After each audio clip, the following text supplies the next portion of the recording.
Please start. Very good evening and warmly welcome you all to this 26th webinar of the webinar series of Jaffna Science Association organized by the Section B.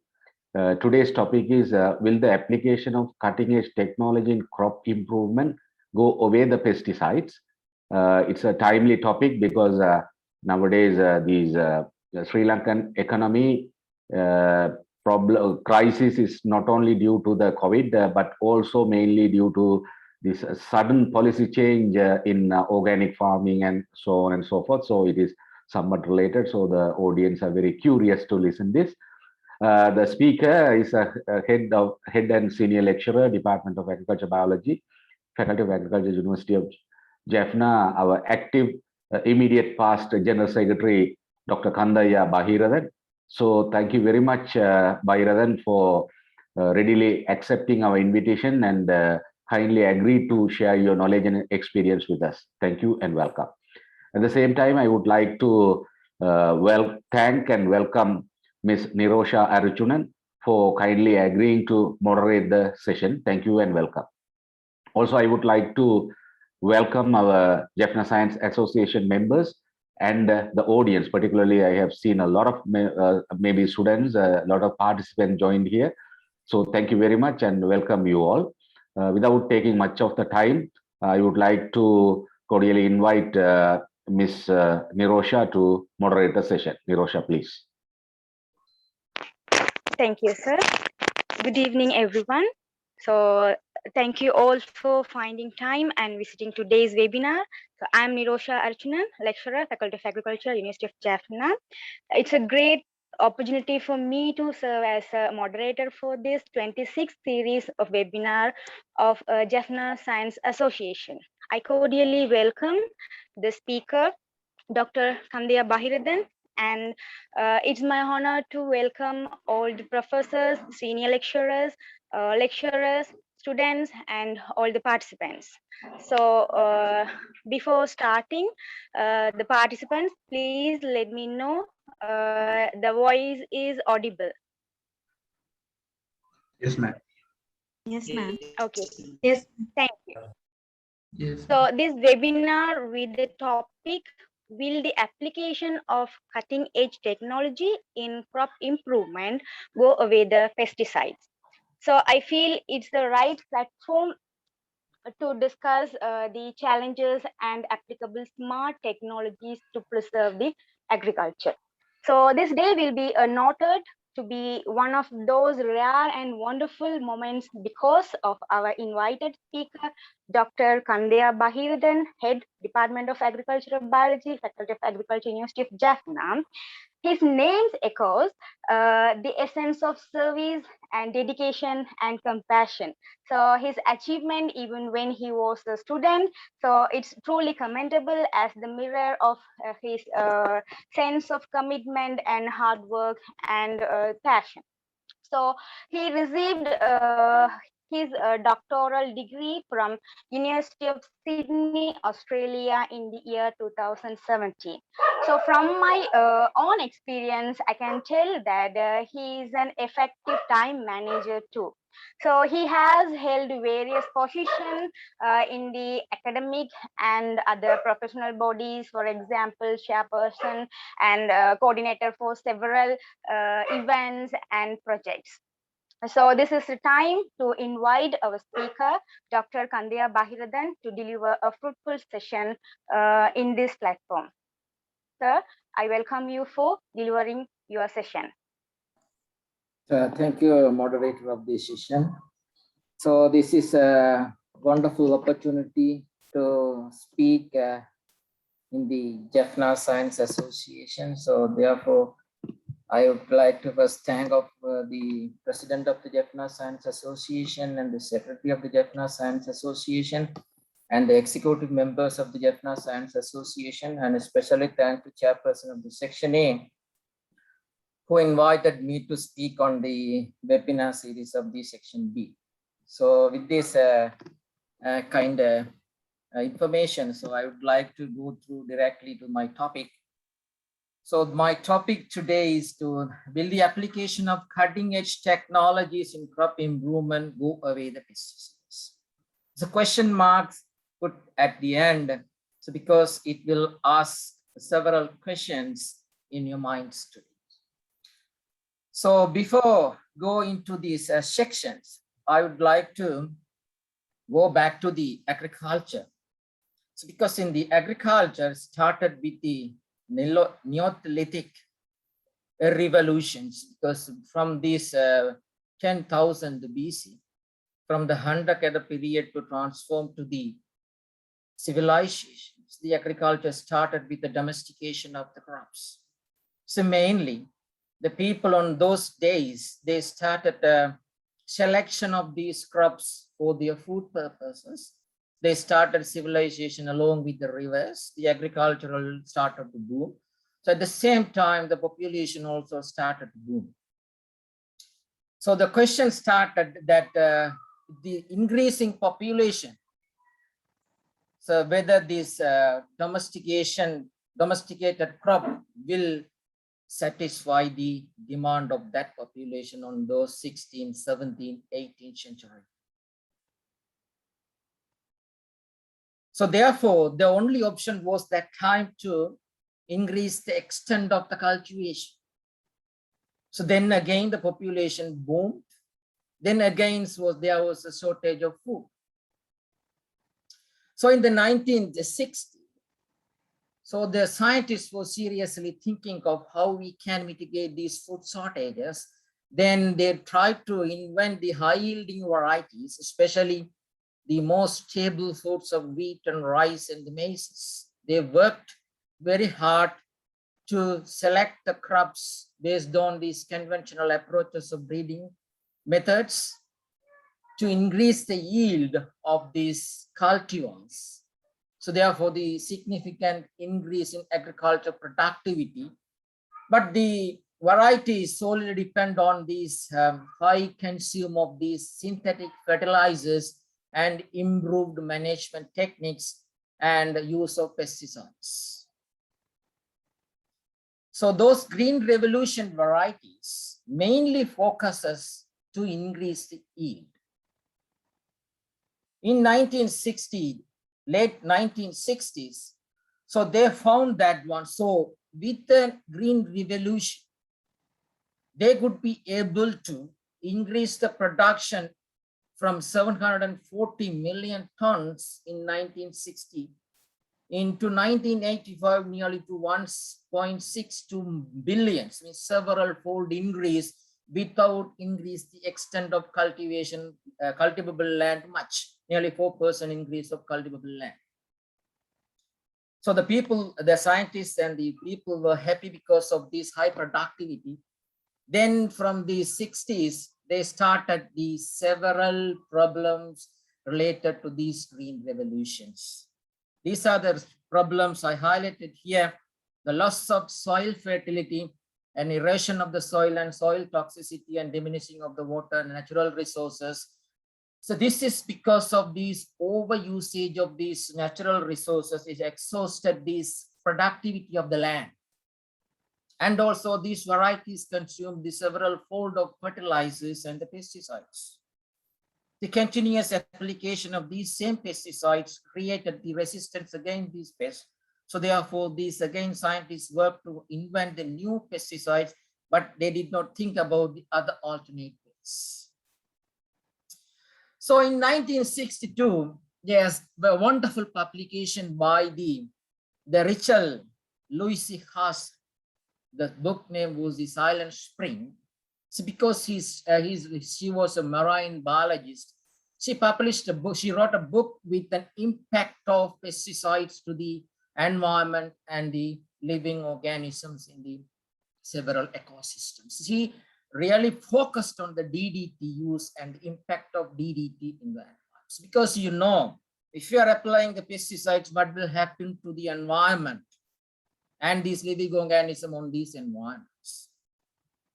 So thereafter, because of this silent spring, because the silent spring reached even the grassroots level population, the people were aware, then they formed the environmental movement and they claim they raise the voices to minimize the pesticide usages. Then this UN Assembly, then they again proposed it for the integrated pest management approaches. Still, since 2019, as per the FAO report, it says approximately 2 million tons of pesticides are being used globally. And also, if you estimated that in 2020, this fertilizer, these pesticide use will be double, nearly about 3.5 million tons. You know that in Sri Lankan situations, because in the Sri Lankan situation, so these past for several decades, we were using the pesticides. Farmers were happy to apply the pesticide. Now we are facing in this decade of this impact of the pesticides. So because of, you know, that the CKDU, the unknown kidney diseases, and several fold increase of the cancers, and time to time the government of the Sri Lanka has banned these several pesticides, including the weedicides and insecticides. One such example is the Roundup and the glyphosate banned in the last year. So because of that, they found that this could be the cause for the CKD. What could be the option if you are eliminating the pesticides? So we thought that, because still in the agriculture, you can see that the population is increasing. So therefore, you projected that in 2050, the population will hit in 10 billion in 30 years' time.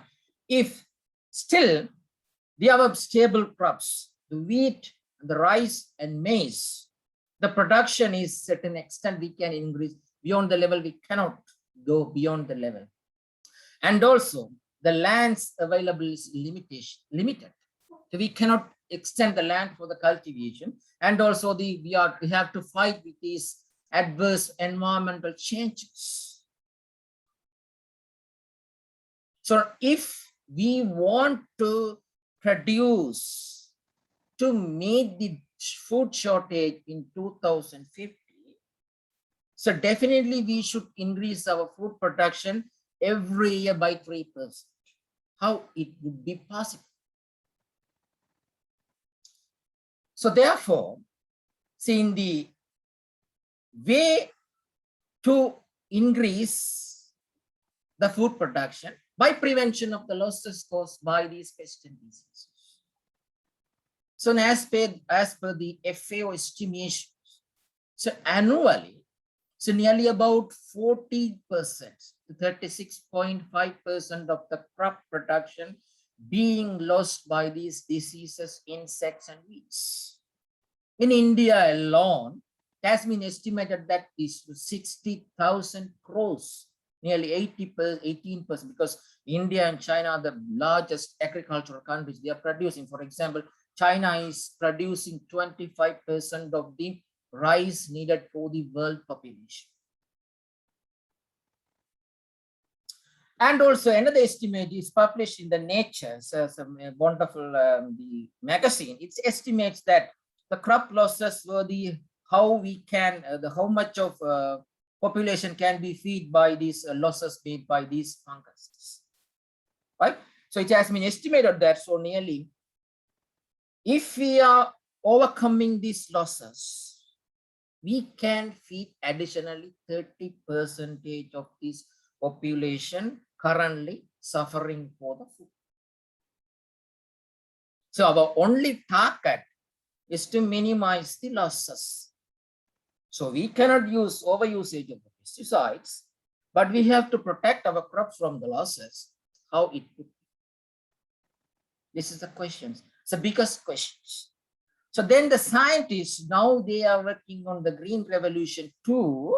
So mainly they're focusing on to increase the immune boost of these crops instead of using artificial synthetic pesticides. So we can increase the resistance of these crops against the pests and diseases. And also we can booming the natural biological control factors in the environment.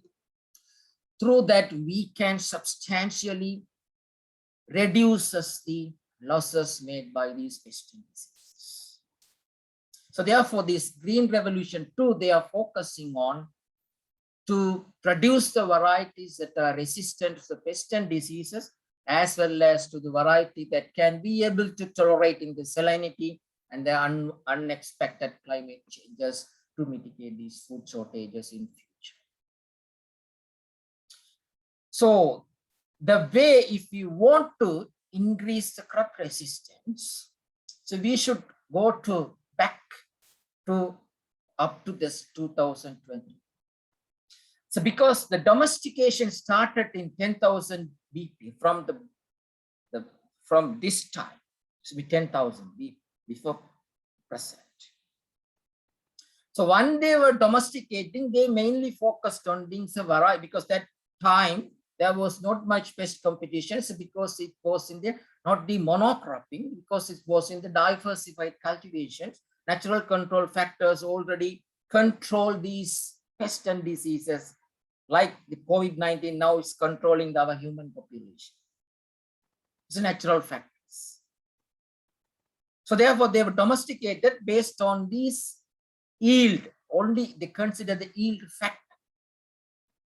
In 1800, the 18th century, the Mendelian law of principles, so because they discovered this Mendel law of inheritance, because of this genetic advancement, they started these conventional breeding approaches, because from the random, so unexpected, because that was considered as this domestication syndrome, because there was no scientific, the people based on the perception, they domesticate. So genetic advanced, so then they started, they used Mendelian principles, started to modify, they improve the yield traits.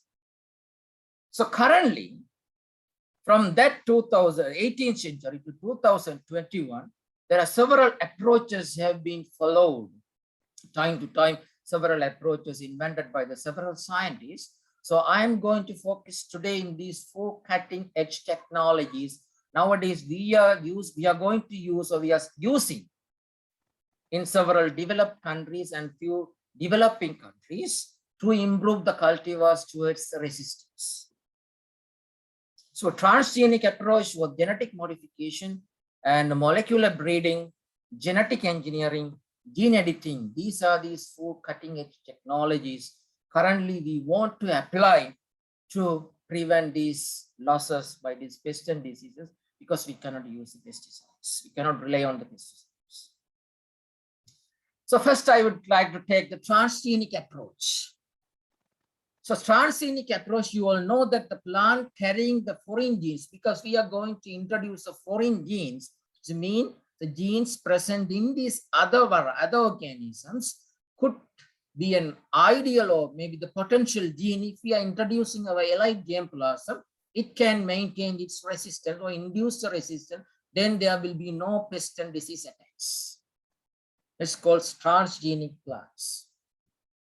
So we are introducing the genes, foreign genes, into the 3 areas of the plant genome, maybe the nuclear genome, the central genome, maybe the plasticidal or the mitochondrial genome, by using the several transformation approaches. Mainly we are focusing the agrobacterium mediated or ballistics. Here, the agrobacterium mediated transformation, how it is happening, you all know this agrobacterium is the bacteria, it's a soil-borne bacteria. It's having the T plasmid, we call TI plasmid, we call it as a tumor-inducing plasmids. So when these plasmids are introduced into these hosts, because when these bacteria attacking the plants, they are inserting these plasmids into the host genome to multiply, to draw the nutrition from them.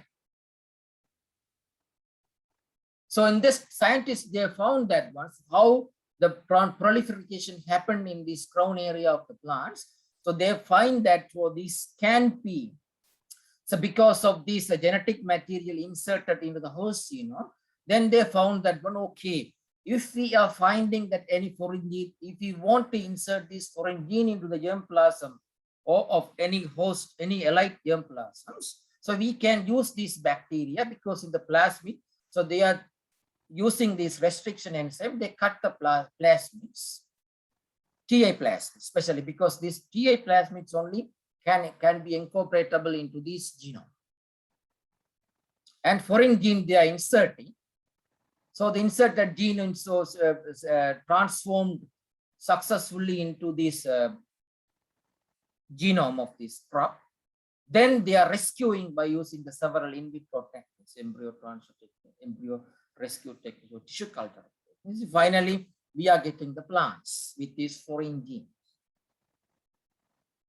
This is an agro-mediated transformation. So therefore, the desirable gene have been inserted. Through this transformation method, there are several resistant varieties. You would have heard about that one, so BT crops. Bacillus thuringiensis, because it's the bacteria producing this toxin, we call it as an BT toxin. These BT toxins are, if these insects are, because these BT toxins can be dissoluble in the, it's having the protein code is dissoluble in the alkaline pH, because the insect gut are alkaline. So when these insects are taking inside these BT toxins, so it dissolved it. BT toxin can damage the gut of these bacteria, the insect, then it will die. So therefore, there's several genes, BT genes, BT bacteria genes are incorporated into several plants, because you would have seen that nowadays in the past couple of years in India also, so they inserted in the brinjal. There was a problem. You would have heard about that when people were not accepted, but successfully accepted in the cotton, maize, some of the wheats, like that the golden rice, would have heard about that one. So we have for vitamin A enriched golden rice, we are enjoying because of this. So other than this transformation, agrobacterium mediated transformations, you can use several transformation methods to transfer these foreign gene into this genome of the crops. It may be the electroporation, or maybe the particle bombardment by biologics by using the gene can, or the micro injection. So the liposome mediated transformation, or silicon carbide fiber mediated transformation, or polyethylene glycol mediated transformation, because it's in all methods, they have these certain advantages and disadvantages. Because we are targeting to transfer our foreign gene into the nucleus or plasmids, so or mitochondria or plastids.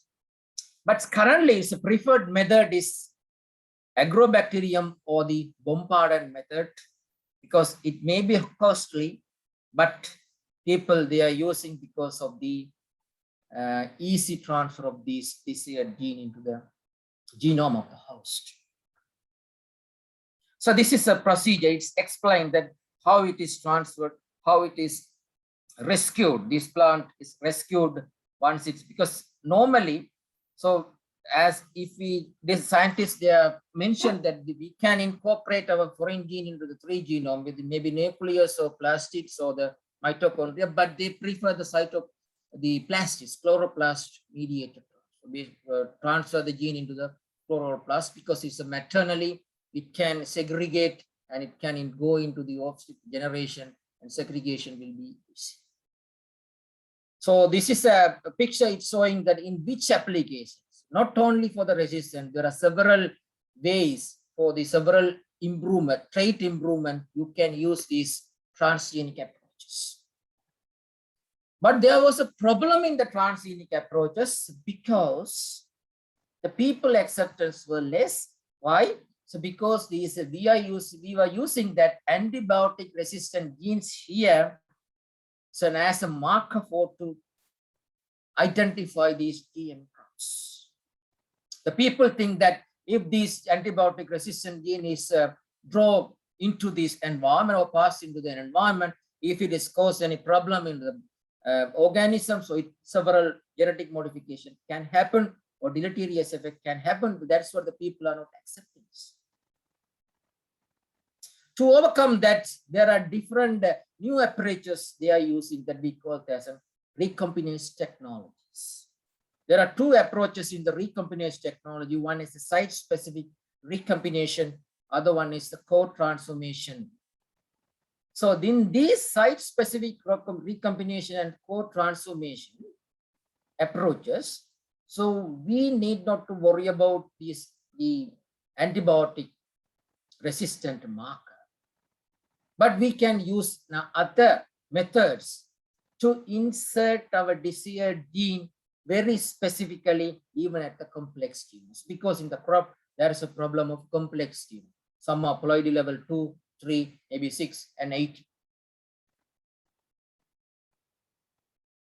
So these another approaches, because this recombinase technology is an advanced version of these transgenics, same principles, but we are eliminating this deleterious impact. The cisgenesis and intragenesis, now we are using genetic modification, because in earlier we were using that foreign gene that are not related to that particular host species. Here's the cisgenesis and intragenesis. We are going to use these species closely related ancestors. So if we are finding that the potential gene is there from our ancestors, but we are, for example, if we are using the wheat, if you are going to use a maize, so close related ancestors or the same species or same families, maybe cereal families, you can use for the wheat gene, or we can use for these rice. If you are using that one, it can segregate by using the Mendelian principle, so it will not cause non-deleterious effect, or it will not encode then unwanted proteins, right? Therefore, the side effect will be less. By using the cisgenic approaches, so potato resistant to the late blight, they have been developed, the public has accepted too. And also they have several diseases for the apple and the grape. So now they are moving towards the cisgenesis and intragenesis to overcome, to convince the public that there is no problem with this gene modification. So now this is a genetic modification by using the transgenic approaches. After the transgenic approaches, then these genetic advanced, the first generation molecular breeding started with the first generation sequencing approach. First generation sequencing technology, you would have heard about them when the Sanka collusion method, they started. From that one, they found that there you can find that several markers, right? So markers, so if you want to link a particular phenotype with the genotype, so they are using a tool, we call it as a markers, just for the marking. They may be the molecular markers, the morphological markers, biochemical markers, or molecular, the DNA markers. So there are in the organisms, so you can find that in the organisms, the variations can be the tandem repeats, or the segmental insertion of the deletion, or the single nucleotide polymorphism. These are the 3 allelic variations you can expect in any organisms.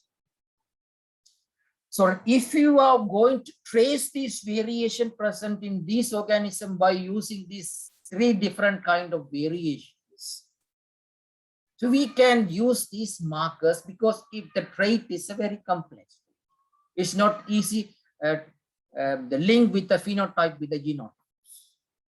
So there are several kind of markers based on these approaches. They have identified several kind of markers, because all are the DNA markers. Because we prefer the DNA markers because they are identified in this 1960, the DNA as a hereditary material in any organisms. Thereafter, genetic advanced. So from that, they started to find out the variation present in the organism. Based on this organism, we have found that the different markers, but only 3 variations. There are different kind of markers to tag our desired traits. This is a first generation molecular breeding.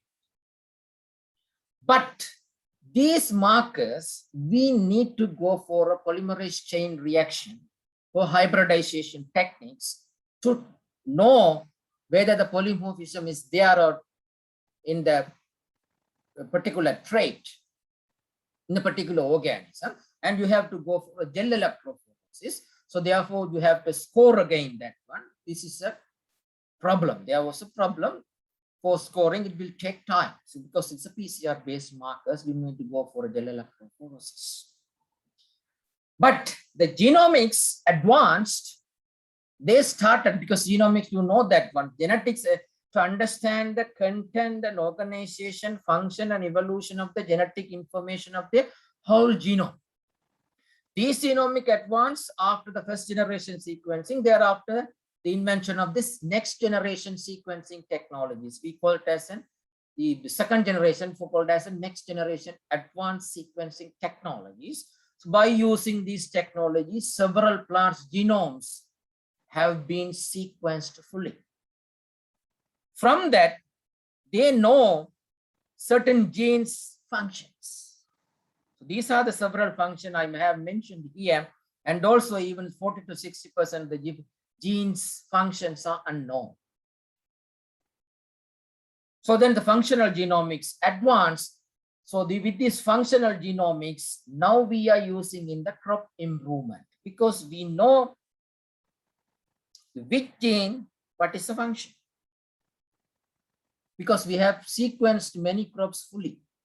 Wheat genome fully sequenced, rice genome fully sequenced, and maize genome fully sequenced, and branchipodium sequenced. So from that, we know each gene, what will be the function, what is the sequence. From this next generation sequencing, the next generation sequencing, when they were applied in the human genomes, they found that one, so minimum level of the variation can be found in any organism because of the single nucleotide polymorphism. Single base pair variation is a minimum variation. Based on this invention of these SNPs, we call it as a SNPs, SNPB markers. So now we are using in this modern plant breeding this single nucleotide polymorphism markers to improve our crops, because these markers no need gel electrophoresis. So because different approaches we are using for tag these markers, because the fluorescent dyes while we are while we are running this PCR, because we can easily detect, no need to go for a gel electrophoresis. So these next generation platforms, parallel genotyping platforms, by several crops, the genome sequenced. Now we, by using this modern technology mentioned in the slides, now we have the whole genome sequences with these polymorphic markers with that high density genetic map of many crops.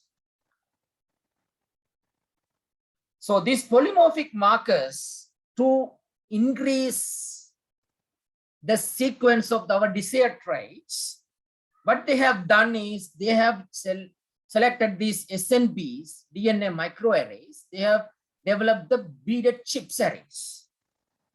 First, we call it as from these diploid species or polyploid species, because in the human there was no problem because only diploid, but in here, these in plants, diploid, triploid, tetraploid, hexaploid, so different ploid levels are there. So there's a ploid level is increasing, this genome is very complex. If the genome is complex, then to identify the gene functions or to go too closer to the gene to know this gene function and the sequence, it's very difficult. So this next generation sequencing technologies with the complex reduction approaches. So now they have created these SNP rich bead chip arrays. These SNP bead chip arrays are now available for us. If we have a germplasm, if we are thinking that germplasm is showing the very resistance, then we can sequence by using these platforms within a day. Then we can find the chromosome where this gene is present. Then we can go closer to the gene and we can easily map the gene, and we can easily transfer to the allied germplasms. In this way, now this molecular breeding is progressing. This is the flow diagram. It's showing that how this next generation molecular breeding is advancing by the DNA check, then RNA check, RNA sequencing, and the DNA sequencing. This is a flat. So because I am concentrating more on this one, because of this next generation sequencing molecular breeding technologies are highly suitable for any developing countries. So because we need not to develop, we need not to set up the labs, but sequencing laboratories are there. We can send the samples, we can sequence it, we can easily upgrade our desired germplasm with desired gene. And also public acceptance rate is high because we are not modifying any genetic makeup of an organism. So therefore, in the crop improvement using the genomics era, so we call it as an 5G: genome, germplasm, gene, genomic breeding, and gene editing. These are the 5 basic things. If you are following these 5G, so you will have a varieties with a higher potential resistance. You need not worry about the pesticides, to apply the pesticides on this. So I can take one example how we can develop by next generation sequencing to increase the resistance. So here, you know that if you are having, because we have, for example, I am taking the rice.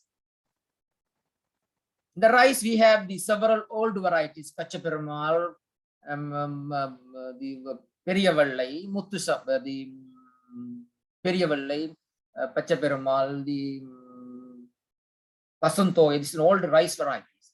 Other than this, in southern, we are going the Ratuhinadi, Sutuhinadi, like that, some also for Sri Lankan varieties.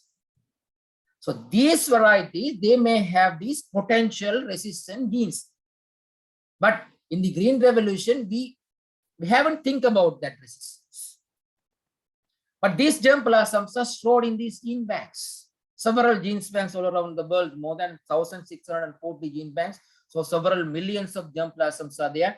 So if you are mining that germplasm or tapping that germplasm, so we can find these potential resistance. So then you have to go for an phenotyping observation, the field observation, whether showing the resistance to the pest without application of pesticide.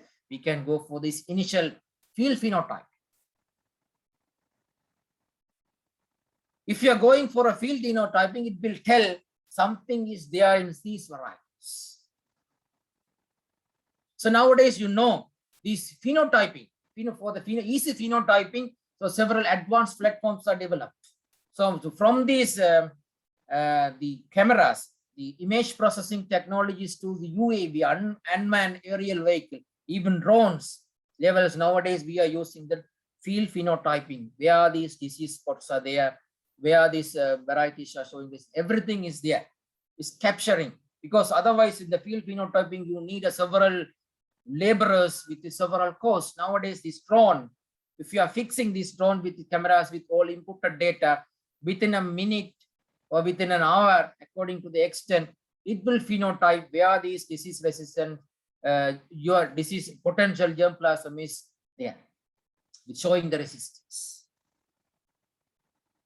If you know that, then so nowadays, you know, I already explained that these bead chip arrays are there with these high potential molecular markers, SNP marker. You need not to go for a gel electron. So then from this, so only you need to extract the DNA, then quantify the DNA. You can send this DNA with these resistant and susceptible bulks to these laboratory sequencing laboratories. In a 1 to 1 week's times, they will send the sequencing sample. So then you, from that closely linked markers, you can easily identify. So field, if you are matching this field phenotyping data with this molecular marker data, then you can precisely map your gene in a particular chromosome where it is.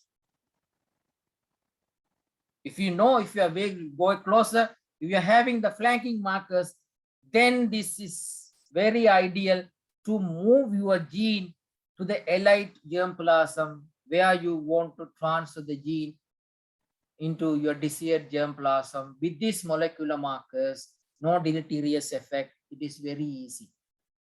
We call it as a marker assisted backcrossing. So you know the marker no. So and also you can screening these flanking markers to, even without phenotyping, you can screen in the before planting, before field phenotyping, even You can extract the DNA samples from your whole germplasm. You can identify which this type of gene is present in which varieties. Flanking markers are there. So then you can easily transfer and you can go for a gene stacking or gene pyramiding. Now we are using that gene pyramiding. This means moving many genes, many resistant genes into the one cultivar to show multiple resistance to various pathogens. If you have transferred the many genes stacking, so I can show you in the forthcoming slides that one, so how you can stack that.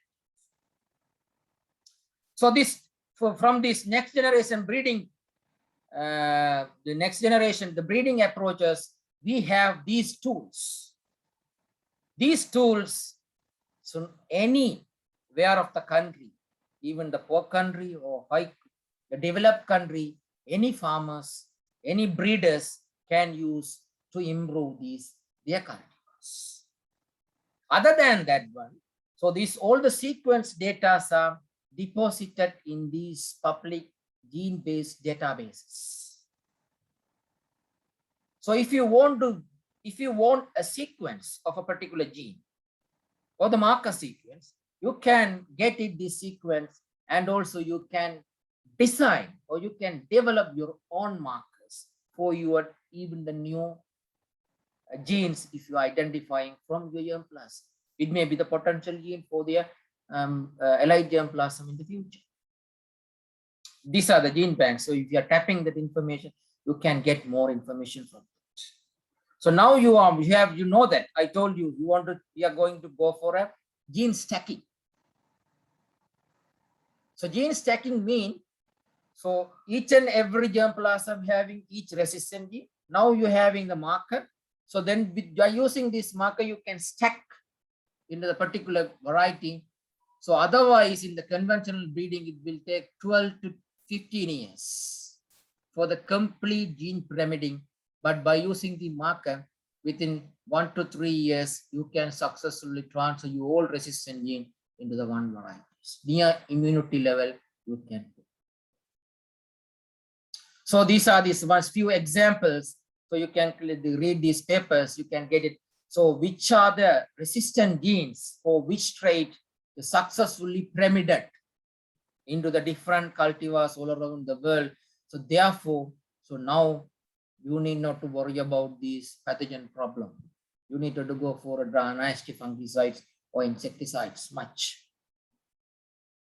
So then another technology is an RNA technology. The RNA technology is another modern technology is nowadays booming, because this is an RNA interface. It's a natural process that involves the regulation of the gene expressions. So therefore, this technology you can use to silence the gene or switch off your genes, and inhibition of this gene expression or destabilization of this expression. But here in this resistant breeding approach, the germplasm improvement for the resistant, we are using the two things. One is gene silencing, other one is overexpression of these genes. So if you are gene silencing approach, means you are going to switch off the gene that are showing the virulence. The overexpression genes mean we are just triggering your host gene, host RNA to discard these virulence factor of this pathogen. Here you know that. So if you are a clear understanding of this pathogen host pathogen interaction and the disease development, it knows the pathogens are coming and it will recognize its host. If the host is there to recognize, they are producing certain gene encoded proteins. These encoded proteins we call it as an elicitor molecules. If these elicitor molecules are there, then your host will identify these elicitor molecule, then started to defend against this. So therefore, these pathogens, it will produce certain compounds, these are RNA substances, so switch off these defense mechanisms. If the defense mechanism of the host switch off, then pathogen will advance, then your plant will disease. Therefore, scientists now, they are using to how we can dominate and overexpress these RNAs of the host.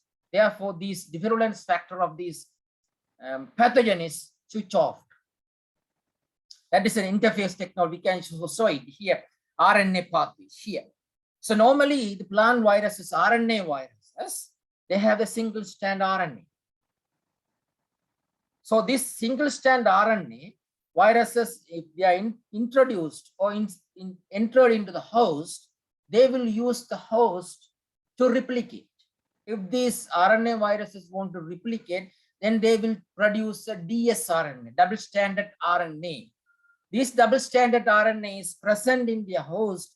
It will induce a host defense to be called as an RNA interface.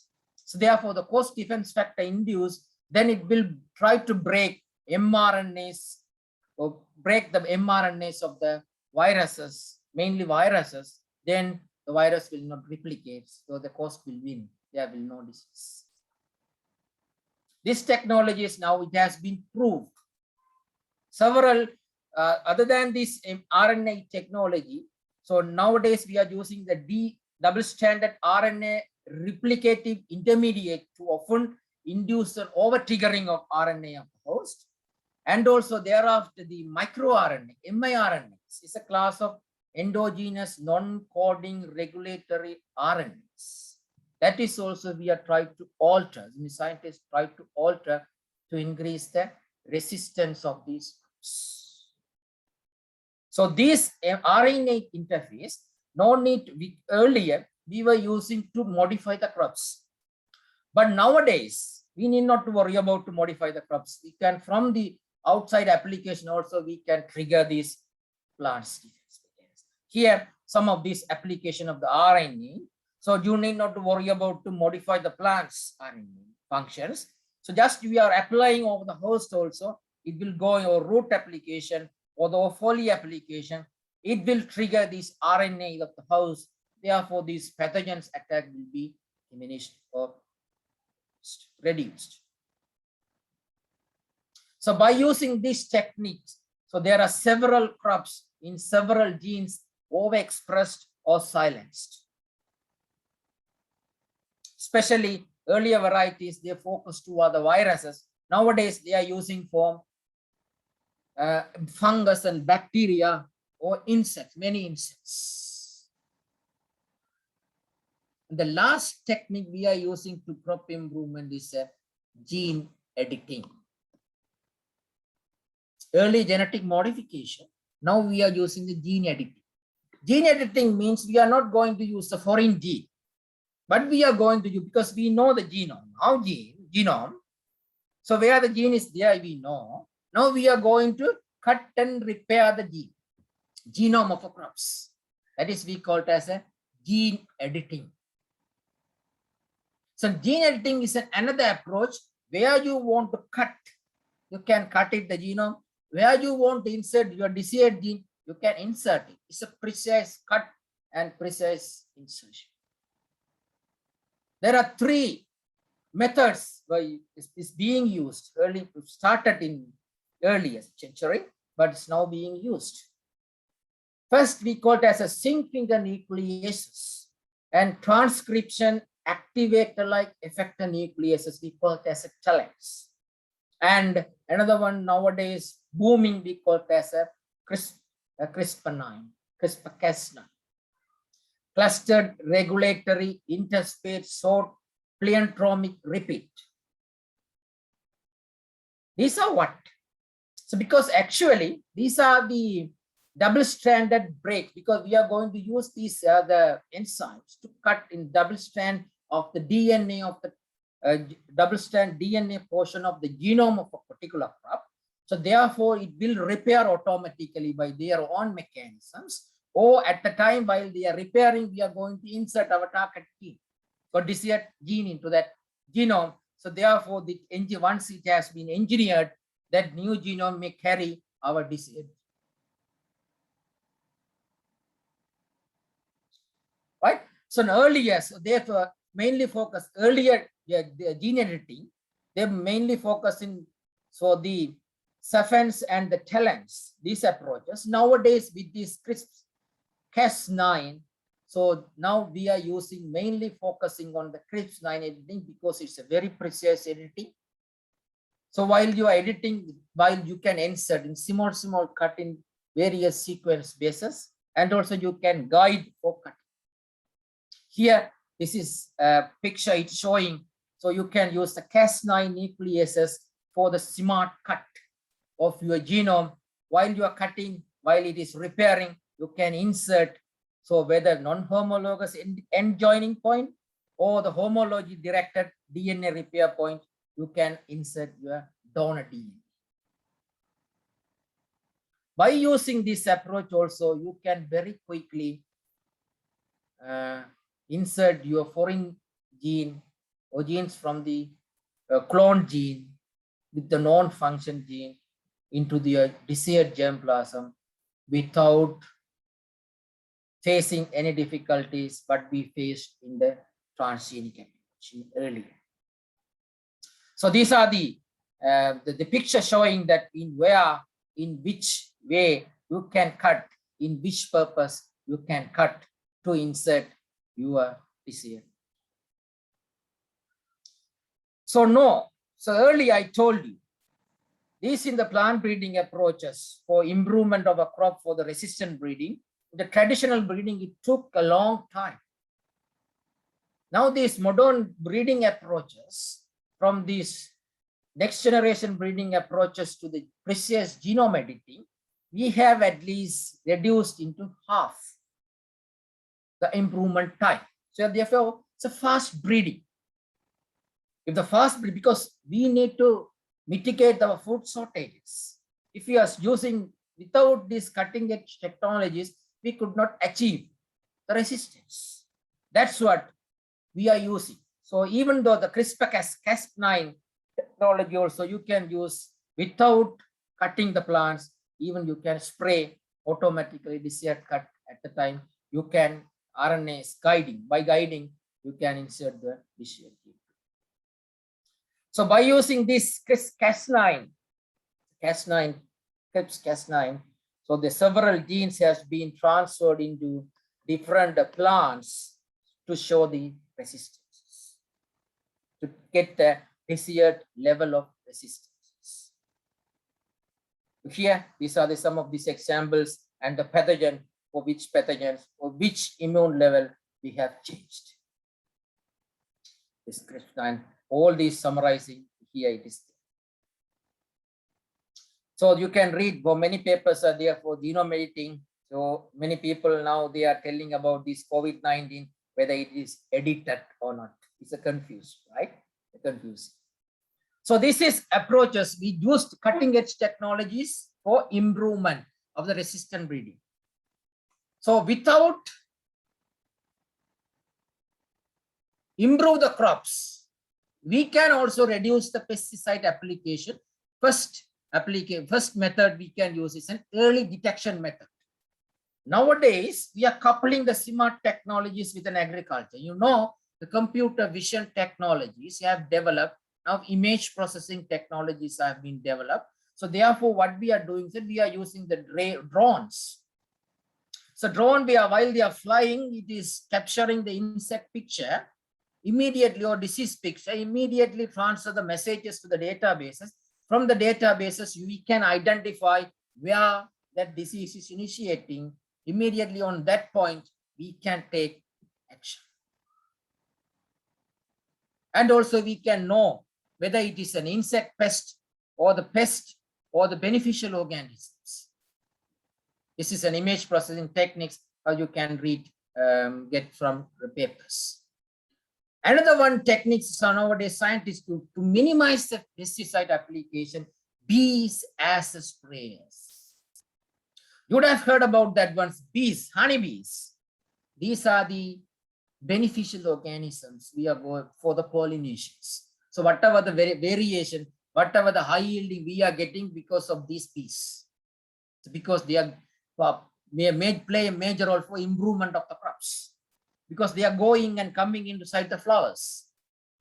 Nowadays, the scientists, they are thinking that they can use the bees as a target sprayers of these beneficial microorganisms, fungus and the bacteria that can arrest the disease-causing pathogen in a spotted in the flower or inside these areas.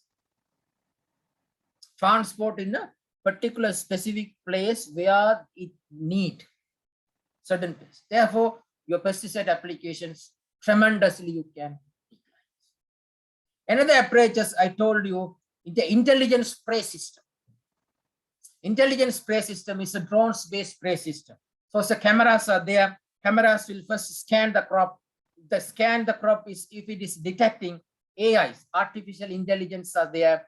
These AIs will detect whether it is pest or beneficial organism, encode the data and go very close, spray on the spot on. Therefore, you can minimize tremendously these pesticide application. So these are these techniques by using from these 10,000 BP to 2021. We so far from the started, we failed. Then we started to thinking of minimizing the pesticides. We are suddenly improve the plant in a way to show the resistance, in other way to targeted spray to minimize the pesticides. In this way, we are minimizing the pesticides. In a nutshell, we know that. So the green revolutions, the first green revolution depended on synthetic pesticides.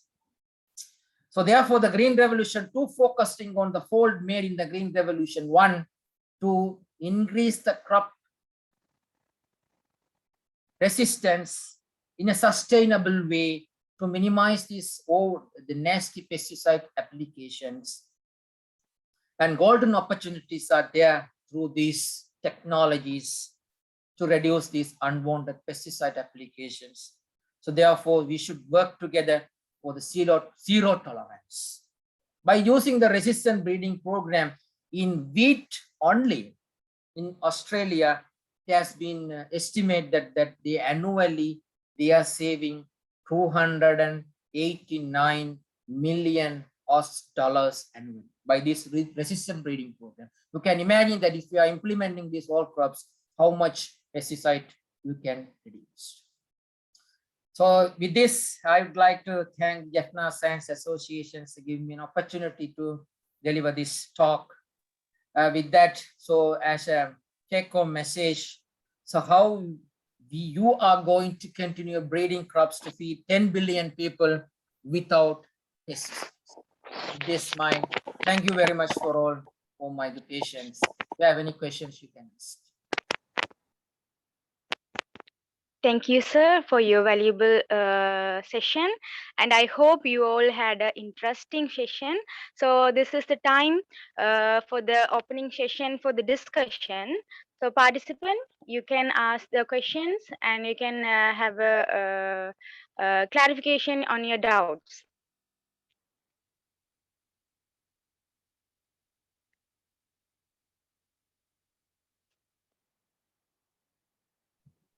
So if you have any doubts or questions, you can leave that in chat room.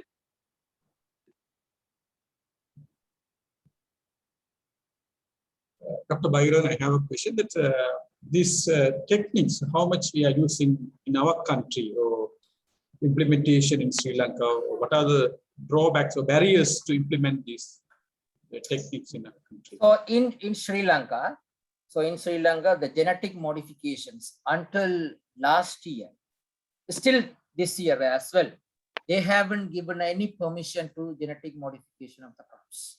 That is a drawback. Now these scientists around Sri Lanka, they are developing the biosafety protocols to how they can modify the crops by using this genetic modification.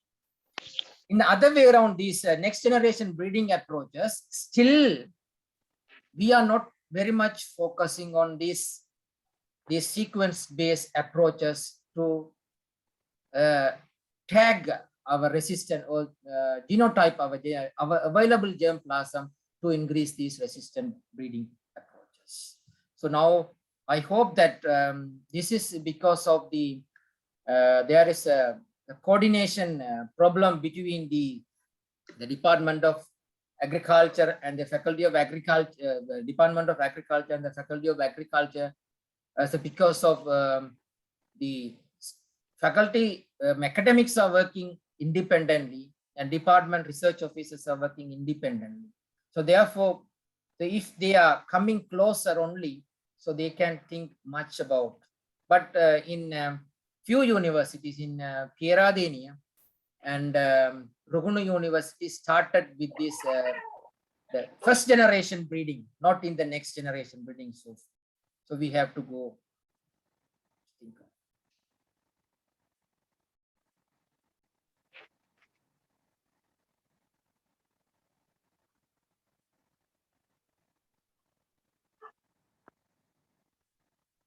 Participants, you have any other questions?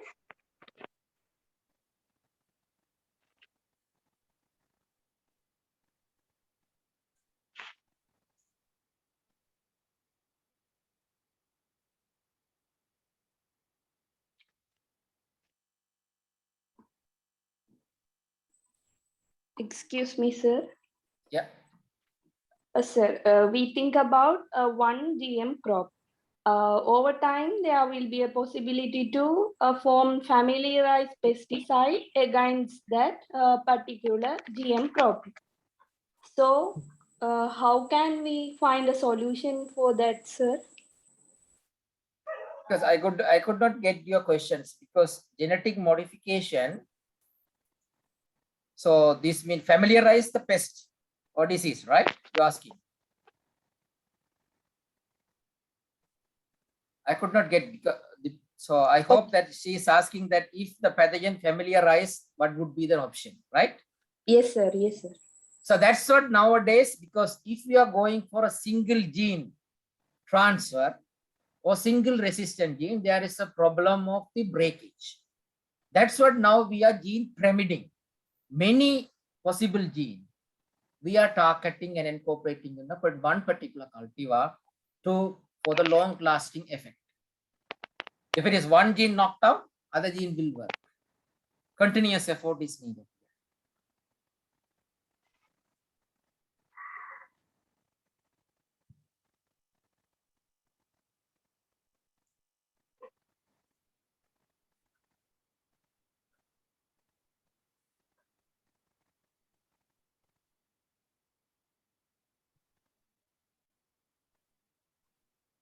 Well, any other questions from participants?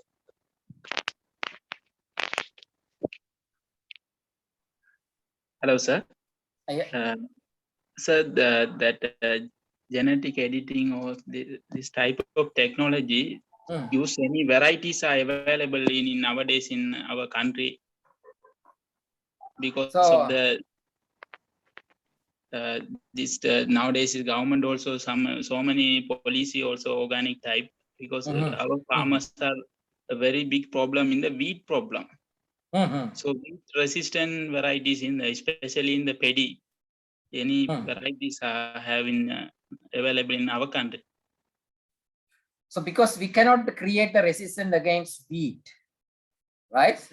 So because if you are creating resistance against wheat means, so we have to find out another way to insert certain technique or insert certain gene to prevent the wheat germination.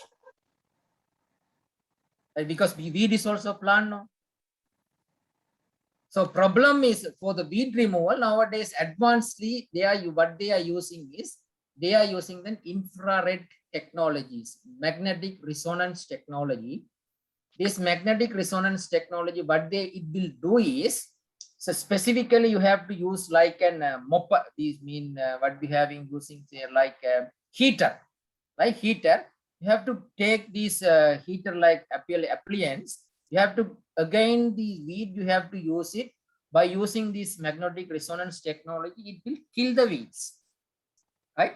So that technology is nowadays emerging. Otherwise, we need to go for a mulching or other method. we cannot eliminate the wheat by using this technique. Thank you, sir.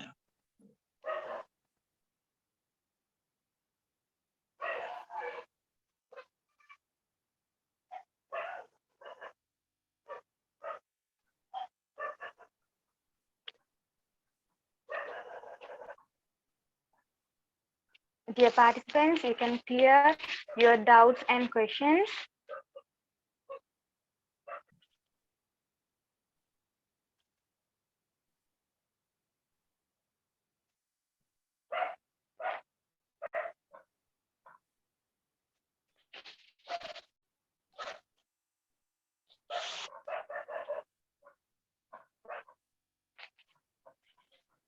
It looked like we answered all the questions.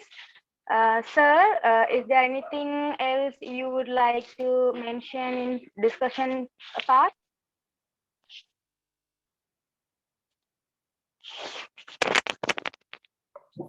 Yes, sir. Excuse me, sir. Yeah. Sir, can you state why the crossing of Oryza sativa with Oryza japonica is not successful in Sri Lanka? Oryza sativa with Oryza japonica. Yes, sir. Because in japonica, all the tillers could produce panicles.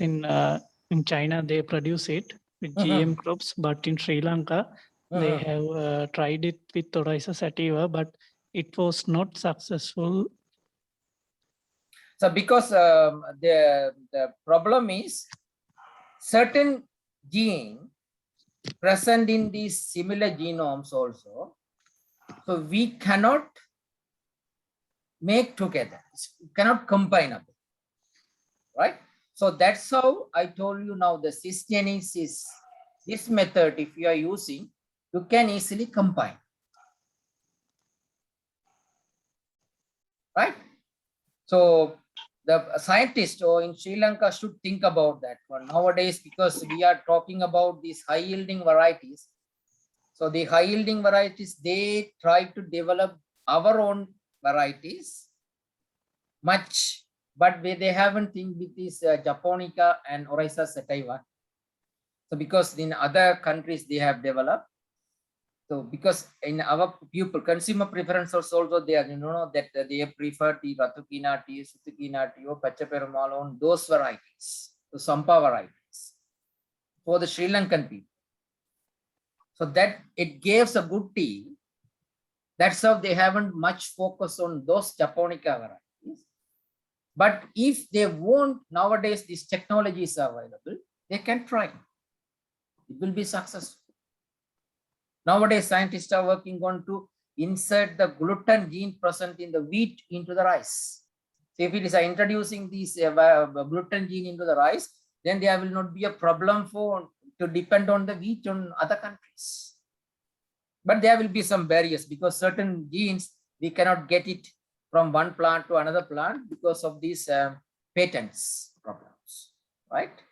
So that is drawbacks are there, but can try. Thank you, sir.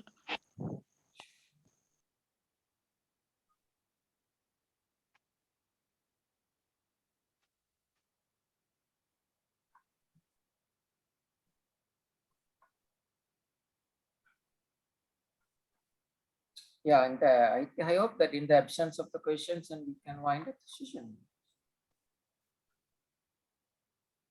Yeah. Okay. Yes, sir. Yeah, So great. yeah, okay. In the absence of any questions, I think we can conclude, and I want to pay this word of thanks on behalf of Jaffna Science Association. So the Jaffna Science Association is grateful for today's it's our 26th webinar series. I think we are thankful to Dr.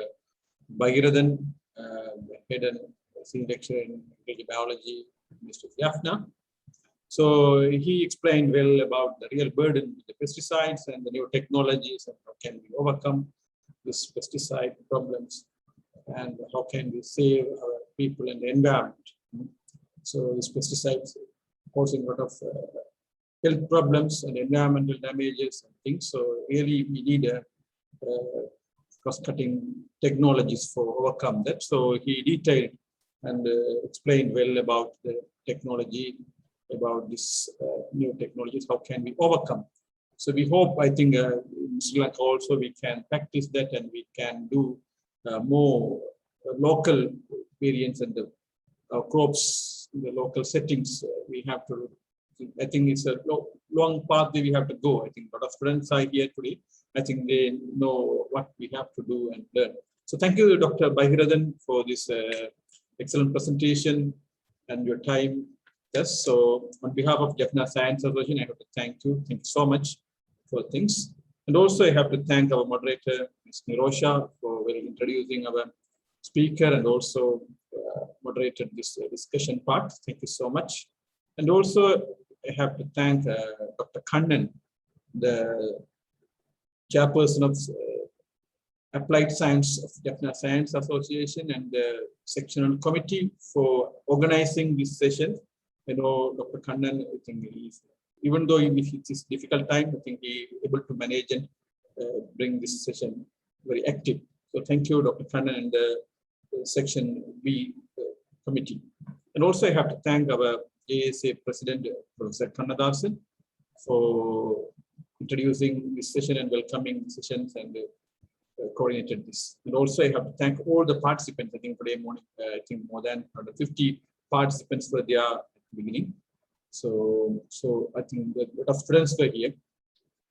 So they benefited more through these sessions. And I think this is a thing we expect through Jaffna Science Association to create more knowledge and dissemination and taking it to next level of our science to public. So thank you so much. And finally, few announcement. I think this recording will be available in our Facebook page of Jaffna Science Association. I already have shared the link. I think you can copy and tomorrow onwards you can view if you want to see, especially the students or more about this presentation, you can view that.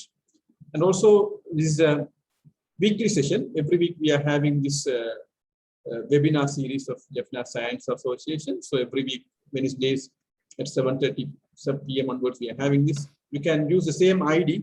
You don't need to worry about it. Same ID you can use every week, and you can join the session. So I hope next week we will join with another interesting topic, and we want to disseminate the knowledge, to scientific knowledge to the public and people. So hope we will meet again and have a fruitful discussion. Thank you so much and have a great day. Good night. Thank you.